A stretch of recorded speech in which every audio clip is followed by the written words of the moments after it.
Hi, my name's Brogan, and I'm a master's student of social work here at Cal State Long Beach. My colleagues and I have made the following video to explain what to do if you've received a 30, 60, or 90-day eviction notice. One of the most frequently asked questions received by tenant advocates is about what to do if a tenant receives a 30, 60, or in some cases a 90-day eviction notice. Before we go into this information, let's review what the law says about 30, 60, or 90-day notices. Please keep in mind that we will be talking about the minimum standards as given by state law. If you're in a city in California where there are no tenant protections of any kind, then tenant rights fall back on what the state law says. However, if you're in a city with additional tenant protections passed by the city in which you live, then you might have more rights than just what the state gives you. So, why are you typically given one of these 30, 60, or 90-day notices? These types of notices are usually issued when a landlord or property manager is attempting to terminate a tenancy. In other words, they're trying to evict a tenant. These types of notices are sometimes titled as Notice to Vacate or Notice to Terminate Tenancy. They might be titled differently, but they all mean the same thing. Now, keep in mind that this is not a court-ordered eviction. These are only notices to give to the tenant that the landlord intends to terminate the rental contract or lease at a specified date. Typically, these types of notices are issued if you are on a month-to-month rental agreement, which is also known as a month-to-month lease. This type of lease is different than a fixed-term lease. A fixed-term lease is a rental contract that is made for a specified period of time. You may typically see these for 1 year, but they can be made for more or less time if negotiated on. If you're on a fixed-term lease, you may or may not need to be issued a 30, 60, or 90-day notice to terminate tenancy. Please refer to your lease to make sure if it automatically converts to a month-to-month lease after the term ends.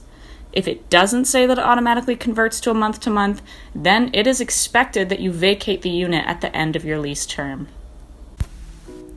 So, when do you get a 30, 60, or 90-day notice? The law states that if you've lived in the current unit for less than 1 year, then you must be issued a 30-day notice. If you've lived in the property for more than 1 year, then you must be issued, at the very least, a 60-day notice.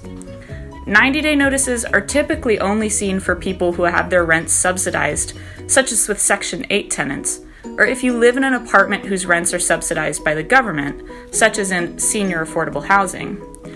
If you're not sure whether you should receive a 90-day notice, please find a tenants' rights organization or group that can help you find out.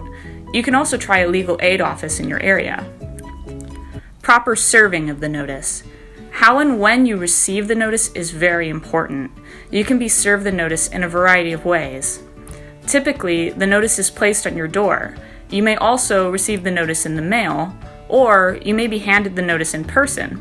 The notice cannot be handed to someone living in your unit that is less than 18 years of age. The notice should be issued on the date that the 30, 60, or 90 days are supposed to begin. For example, if they serve you with the notice on the 5th of the month, then the countdown of time starts on the 5th of the month. Please note, if you receive a notice which is dated earlier than when you received it, you may have other options. We'll talk about what those might be a little bit later. Another common question is, I received a 60-day notice even though I've paid my rent on time every month and never had any complaints. Can they still give me one of these notices without any reason? Unfortunately, in cities where there's no additional tenant protections, the law states that landlords or property owners do not have to provide you a reason as to why they're asking you to move out. All a landlord has to do is give the appropriate notice based on your type of tenancy and the length of tenancy.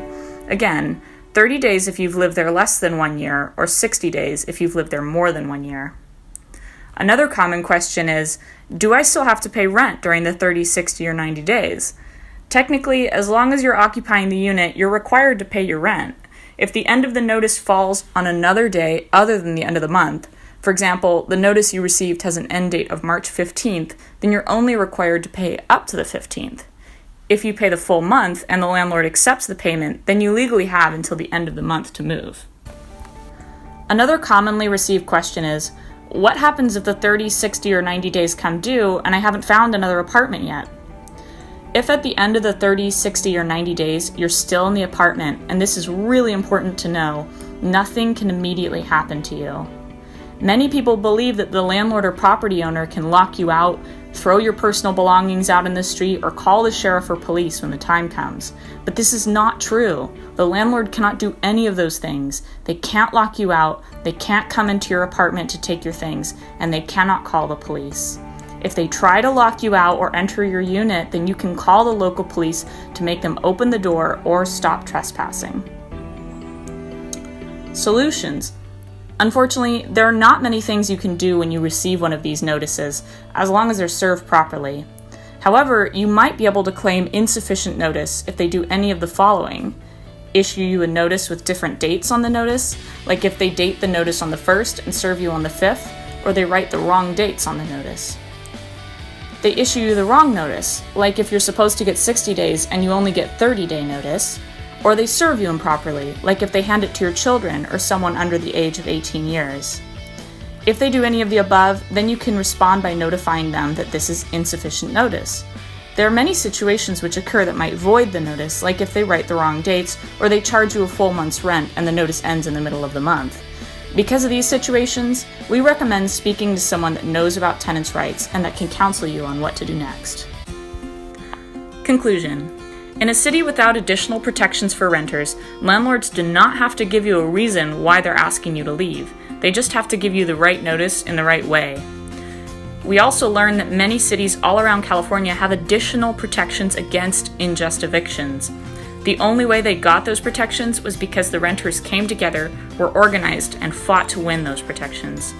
So if you want additional protections in your city, then we encourage you to get involved with local tenants' rights groups or start organizing in your own building. If you have any additional questions regarding your renters' rights, you should contact this tenant hotline,